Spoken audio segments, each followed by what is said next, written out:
बिस्मिल्लाहिर्रहमानिर्रहीम। अस्सलामुअलैकुम प्यारे बच्चों, आज हम हफ्ते के 7 दिन और साल के 12 महीनों के नाम याद करेंगे। ठीक है, चलिए शुरू करते हैं हफ्ते के 7 दिनों के नामों से। हफ्ते के 7 दिन इसे अंग्रेजी में कहते हैं डेज ऑफ द वीक। हफ्ता शुरू होता है पीर से। कौन से दिन से, इसे याद रखना है।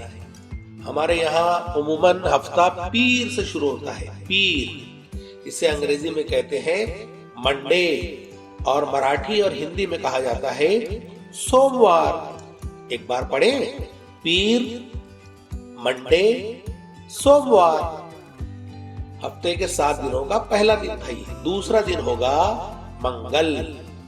दूसरा दिन होता है मंगल, इसे कहते हैं ट्यूसडे। अंग्रेजी में कहते हैं ट्यूसडे और हिंदी और मराठी में कहा जाता है मंगलवार। हफ्ते का तीसरा दिन होगा बुध। बुध इसे अंग्रेजी में कहते हैं वेंसडे। वेंसडे और हिंदी और मराठी में कहा जाता है बुधवार। हफ्ते का अगला दिन यानी चौथा दिन होगा जुमेरात। इसे अंग्रेजी में कहते हैं थर्सडे। थर्सडे गुरुवार। हफ्ते का 5वां दिन जुमा। जुमा फ्राइडे शुक्रवार। शुक्रवार। छठा दिन आता है शनिचर। शनिचर सैटरडे। सैटरडे शनिवार। और हफ्ते का आखिरी दिन जो छुट्टी का दिन भी कहलाता है इतवार। संडे। इतवार संडे रविवार। ये हफ्ते का 7वां और आखिरी दिन होता है और ये छुट्टी का दिन भी कहलाता है। इसे बार बार पढ़ना है और आपको याद करना है। पीर, मंगल, बुध, जुमेरात, जुमा, शनिचर, इतवार। आइए अब आगे बढ़ते हैं साल के 12 महीनों के नामों की जानिब। अंग्रेजी में कहेंगे मंथ्स ऑफ द ईयर। साल के कुल 12 महीने होते हैं। पहला महीना जहां से अंग्रेजी साल शुरू होता है, ईसवी साल शुरू होता है, उसे जनवरी कहते हैं। और हमारा इस्लामी साल जो है वो मुहर्रम से शुरू होता है और वो हिजरी साल कहलाता है। ये ईसवी साल कहलाता है। इसे अंग्रेजी साल भी कहते हैं। पहला महीना होता है जनवरी। अंग्रेजी में कहते हैं जनवरी। ये कुल 31 दिनों का होता है।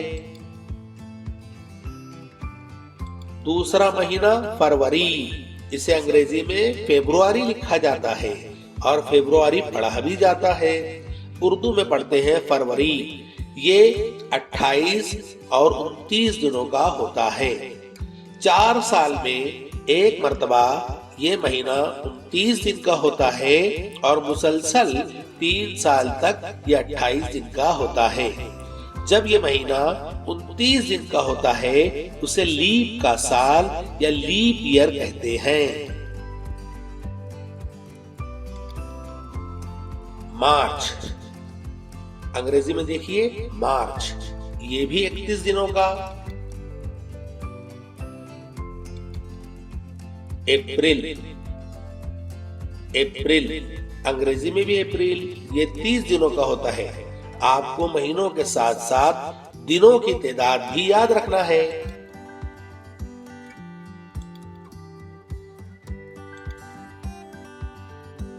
उर्दू में कहा जाता है मई। अंग्रेजी में कहते हैं मई। ये 31 दिनों का होता है। मई के बाद जून आता है। जून इसे अंग्रेजी में भी जून ही कहते हैं। ये 30 दिनों का होता है। जुलाई। जुलाई ये 31 दिनों का होता है। जुलाई के बाद अगस्त, अंग्रेजी में कहते हैं अगस्त। अगस्त उर्दू में कहा जाता है और ये 31 दिनों का होता है।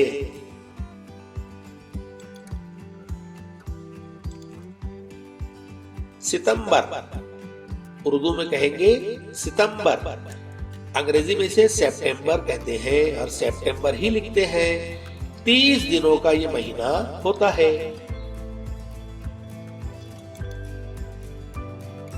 अक्टूबर, उर्दू में अक्टूबर, अंग्रेजी में अक्टूबर, ये 31 दिनों का होता है। नवंबर, अंग्रेजी में भी नवंबर ही लिखा जाता है, ये 30 दिनों का होता है।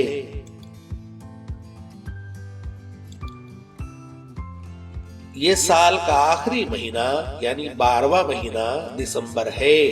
यहाँ पर साल खत्म होता है, इसे अंग्रेजी में भी दिसंबर ही कहते हैं। ये 31 दिनों का होता है। इसे बार बार आपने देखना है और इसे पढ़ना है। अल्हम्दुलिल्लाह, अस्सलाम वालेकुम, खुदा हाफिज।